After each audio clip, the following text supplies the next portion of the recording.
What is something most people don't realize is a privilege? Neon Hairbrush said, "This. At the worst point in my life, when I was trying to leave a toxic job but was going to lose my housing because of it, my brother stepped up and let me live at his place while I looked for work. A few years earlier, he'd spent his last few euros to show up at my door with broken glasses and no money for food or transportation back home, and I took care of him for a few weeks and sent him back with some cash to tide him over, and new glasses. Now, he and I are both doing well for ourselves, but I'd never have gotten out of the hole without him. Now a friend is going through something similar, reduced hours at work due to the pandemic, no family support because they just came out as non-binary, can't afford rent and their debit card declined on 2 days worth of groceries, and I felt so good about being able to send them enough money to live on for a month, without it really affecting my quality of life. They also know they can show up at my door and live in my spare room and my boss will give them a job, if they end up deciding to move to my city." Tony Noyart said, "You are a good one, Charlie Brown. I had a friend like that. I was down in the dumps, girlfriend cheated on me with my best friend roommate at the time, contract didn't get renewed on a job, scraping together about $50 a month for groceries and such after paying my bills. He found some gift cards to help me out, and let me crash on his couch when I needed to. Helped me through a really tough period. A handful of years later, he was laid off from a dying industry and my company was starting to take off. I hired him and retrained him as a PM in the tech industry. But we've lost track of how many times we've come through for the other during tough times.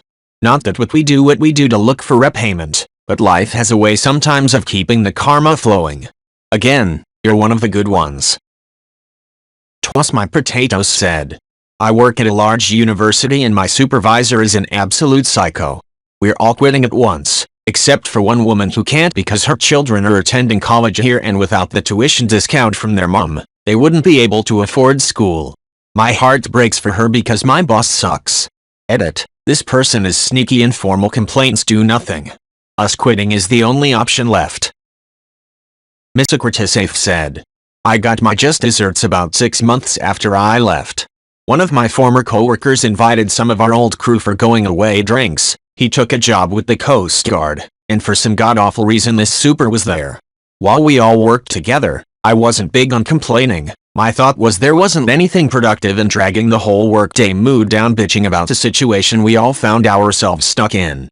But the day, that party, I was 100% over her shit, her face, and her presence. So I raised my drink for a toast, and said here's to dude, who decided to take the high road to get away from supervisor instead of joining the lawsuits like the rest of us. You could have heard a pin drop in that damn Applebee's after that." North Shore Junkie said, "I had this until I lost my mom to cancer a couple of years ago. I'm in my 20s. Dad remarried and moved to a different house. I still can't believe how perfect it all was before the cancer. Also Dad's new wife is the worst so it's hard to be around even him at this point."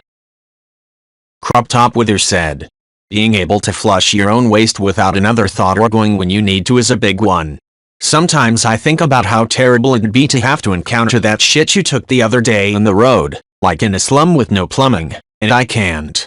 There are people who poop in plastic bags and fling the bags outside. I read that they're called flying toilets in Zimbabwe. Or having to go out in the elements in the middle of the night. I've heard women are more vulnerable to assault in areas where they have to go out in the fields. They'll wait until dark dusk for privacy but it's more dangerous." Throw0106 away said, "I was watching a Nat Geo documentary and these people in Madagascar have to get water from these baobab trees, which basically act as water towers. During droughts, they're empty inside and they have to ration water.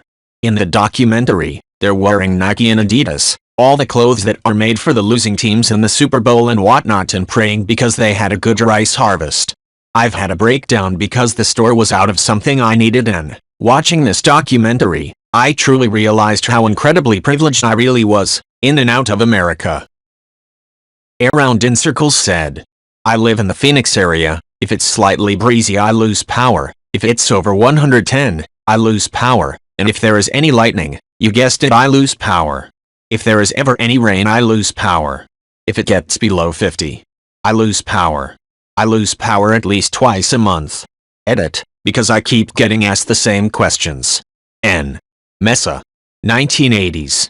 This is a my neighborhood issue for sure. Previous houses I've owned have not been this bad, but I've still lost power in big storms, and when we've had floods in those homes, usually a few times a year. We're moving as soon as an elderly family member who has dementia passes, so battery, solar, whatever else doesn't make financial sense. SRP.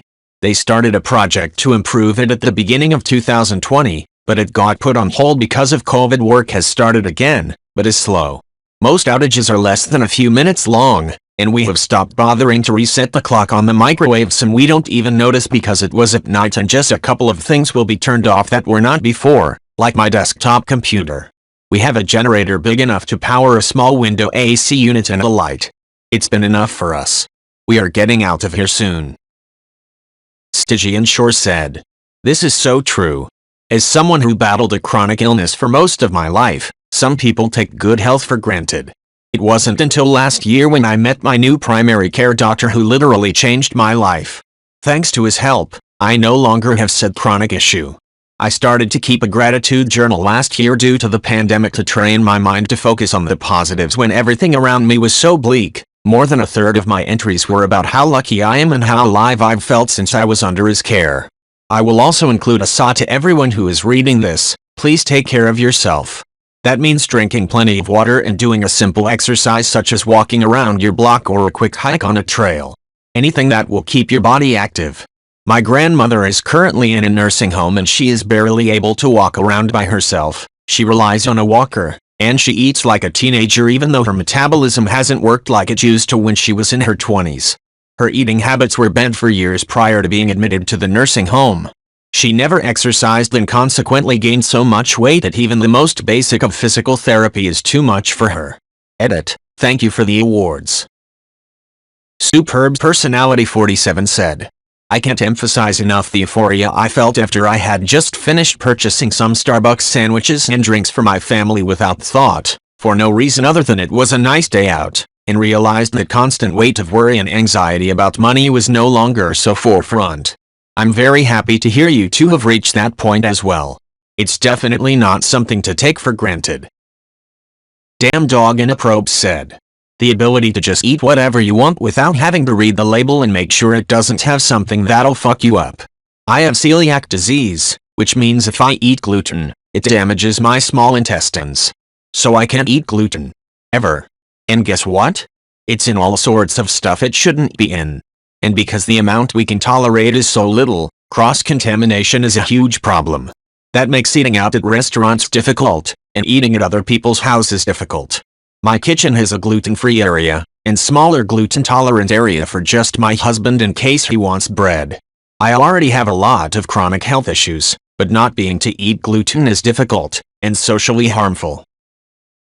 PMME Your Pup said, "This really resonates with me. I'm also celiac and it's amazing how stressful it is to need to think through and plan ahead for every single thing you put in your mouth. Dinner with friends? Do I know where we are going and what I can eat there? No. Well, I either have to advocate for something I can eat or plan on eating beforehand. How about getting home after a long, tiring day? Can't grab fast food or a freezer meal, unless I want to pay $5 for it, so I really hope I have leftovers sitting in the freezer or it'll be a hungry night. Parties? Hope I ate earlier or that others have dietary restrictions. Birthday cake is the worst with the oh come on just a little piece. What about that road trip to the middle of nowhere? Well, I had better pack granola bars because I definitely can't eat somewhere that the waitress says what's gluten. Maybe I'm going somewhere that I don't speak the language. I either have to learn real quick, stick to touristy areas that everyone speaks English, learn how to make the traditional dishes, to see if flour is an ingredient, or eat a lot of lettuce and granola bars. Oh, and those granola bars? They are a privilege too since they cost at least twice as much as the gluten-free ones. This is all much better now, but man, that first year was rough." Ori I said, "I never expected how much it would affect me. It's absolutely terrible. Anxiety-wrenching insomnia giving little fuckwads.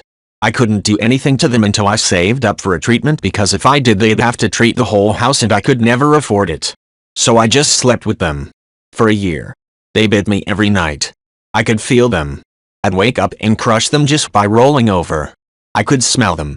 There were thousands by the time we could kill them. I wouldn't wish it on anyone. Genuinely anyone. I never knew how much I'd appreciate the lack of something until they were dead. Ashley said. Look for dark reddish-brown spots around the mattress, box spring, and bed frame using a flashlight. They usually congregate on seams, so mattress tags, corners of the mattress, headboards, etc. Also check dressers, couches, chairs. Really anything in the room. Source: have worked in hotels. You'd be surprised how common they are. Edit to add: if you ever hear employees talking about finding strawberries in a room, find somewhere else to stay. That's code for bed bugs since they don't want to scare guests away. Rhonda Siren said. I moved into a brand new apartment block in Brisbane many years ago and the place was infested with tiny cockroaches. They mainly lived in the gap behind the shelves above the kitchen counter. I complained to the owners who refused to do anything and told me a cockroach here and there is nothing to worry about. One day when they did an inspection, I asked them to watch while I lay some paper towel down and sprayed bug killer up behind the cupboard. Second later about 30 roaches fell down. They still didn't do anything, so I moved out. They refused to give me back my bond, so I reported them. Cribbibityface said. I moved into a roach-infested apartment almost 2 months ago. The last people destroyed the place. The manager killed the first round, figured it was good because he didn't see any bugs, and moved us in. The bugs started coming out as soon as our stuff was in. We had no choice. This housing boom is insane and this is what we could afford. They were everywhere. In every corner of every room. I panicked every night and had to drug myself to sleep so I'd stop watching them crawl the walls and ceiling. I called a pest control company and took the cost of treatment out of rent. I, luckily, had no fight from the manager. We are now a little over a month after the first treatment and they are no longer there every time I turn around. I was finally able to start turning all the lights off at night a few days ago. I'm still not ready for my bed to touch the wall. As long as nothing touched my bed, the roaches stayed off. My 5-year-old still has a bit of anxiety about going into the bathroom by herself. She was terrified of them and would run screaming when she saw bugs. I'm still scrubbing roach feces out of every corner, every hinge, and sealing every crack they could be hiding in. If you mess with closet tracks too much, roach bodies still fall out. It's awful. It's getting better, but it's a constant battle. Yggdrasil said. I'm only starting to realize this since I moved into my first pest-free living situation last year. I grew up in a farmhouse that was infested at various times with mice, flies, ladybugs, moths, spiders, wasps, and God knows what else. Spent freshman year of college with an ant infestation that we inherited from the previous dorm occupants, then the rest of college in a shithole apartment that housed almost as many filthy roommates as it did mice, roaches, fruit flies, ants, spiders, and centipedes. Now I have an extreme fear of bugs crawling on me, and I've had panic attacks on the few occasions that pests got into my new apartment. Pretty sure my roommate thinks I'm crazy, but I can't mentally handle another infestation. Arquita said. Last time I was hospitalized, they gave me IV morphine instead of the regular pain management I was on, and there was just a sudden, painless moment and I started crying happily. Except I was in hospital and couldn't go do anything while not having pain and ugly cried. And now the pandemic knocked us onto Medicaid, which means no pain management in this area and I just... yeah. Day to day. If I had 5 mins I'd probably run for joy too far to make out back within the time limit, fall over, and live on that patch of ground for a bit. But, it would be exhilarating. Benilden said. As long as you're involved in your kid's life you're far from being a shitty parent, I'd say. My mom and dad split before I could even form a memory of them being together. I ended up spending the early stages of my life with my mom, then one day when I was about 3-4 years old my dad came and picked me up from my mom's house and we moved to another state, with my mom's consent, and I didn't hear a word from my mom for the next 10-12 years after that. She didn't bother to try to get in contact with me, and you can't put that burden onto your children. You should always reach out to contact them and see how they are doing. That is a parent's duty. She sent me a birthday present on only one single occasion that I remember, and that was just a one-time thing. Aside from that, My dad taught me how important a good work ethic is, whereas my mom doesn't really believe in working. She'd rather find a man to take care of her. So the fact that my dad taught me how to be responsible and take care of myself definitely plays a big part in me not turning out to be a bum roaming the streets with no guidance. Just offer your kids support and remember that they need just as much emotional support as any other human being needs. Be kind and they will never hate you. Gonzoiskin said, just love them. Remember they are little people. That's the big advice we always give. They have thoughts, opinions, hopes, dreams, likes, dislikes just like you. Just cause they're little doesn't mean they shouldn't be respected. I'm thankful my mom taught me this. I have a great deal of mutual respect with both of my teen sons. I'm their mom, but they know they can always be honest because I'm not gonna hold them to some impossible standard. Be there for them. You'll do great.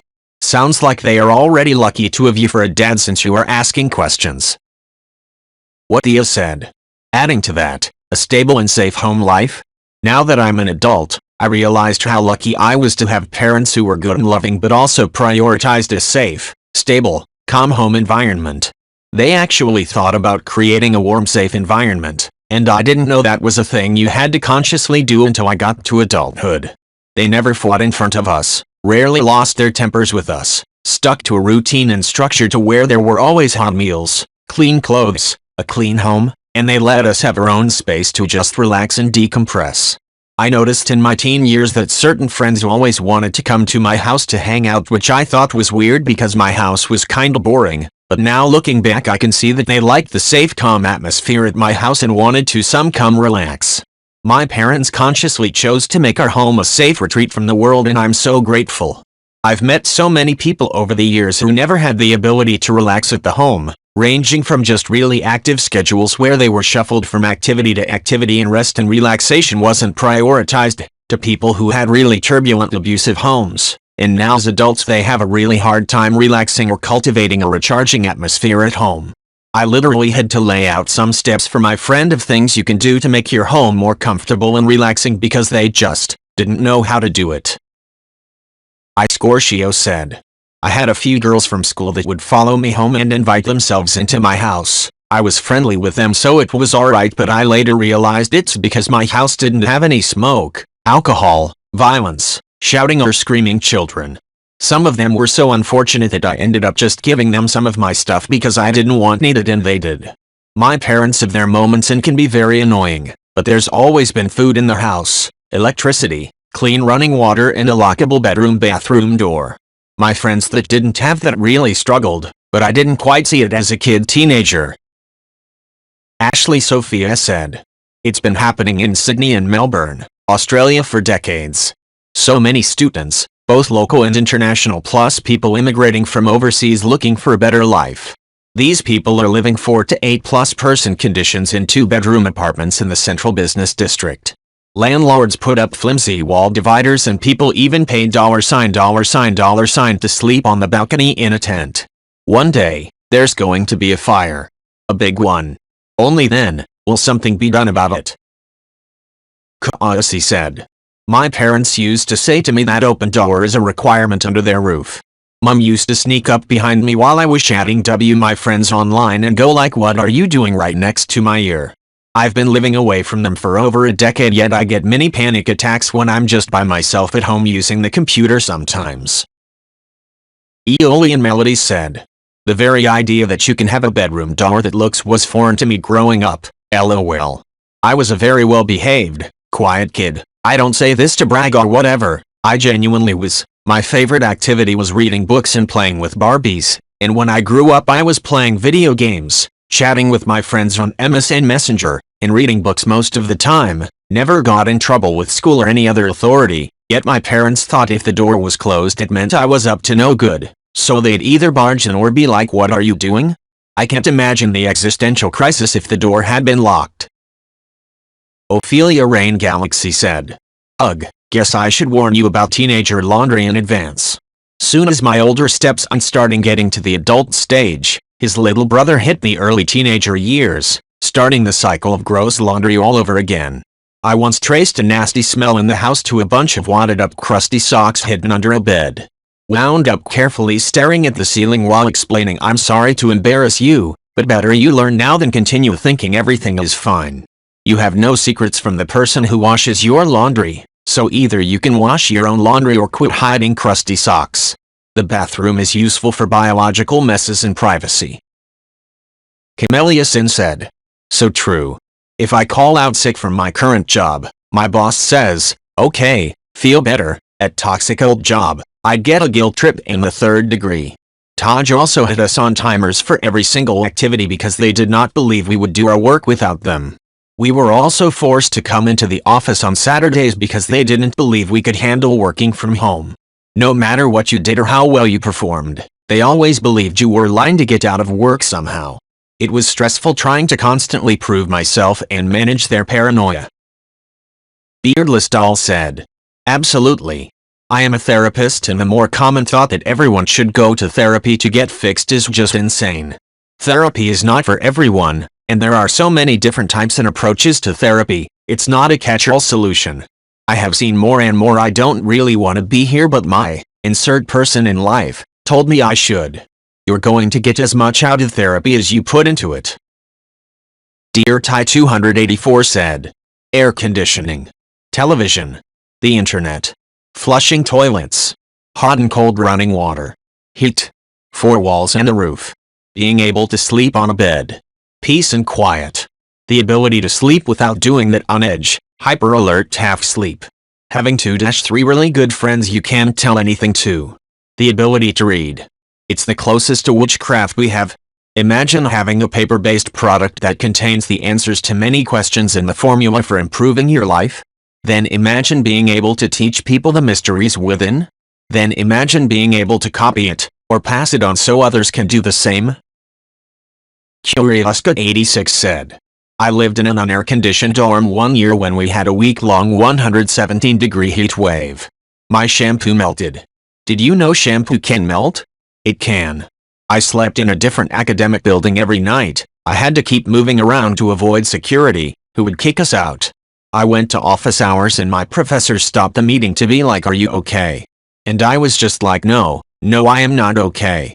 Later I was commiserating with some of my roommates and her friends, who had lived in the air-conditioned dorm next door, couldn't even remember the heat wave.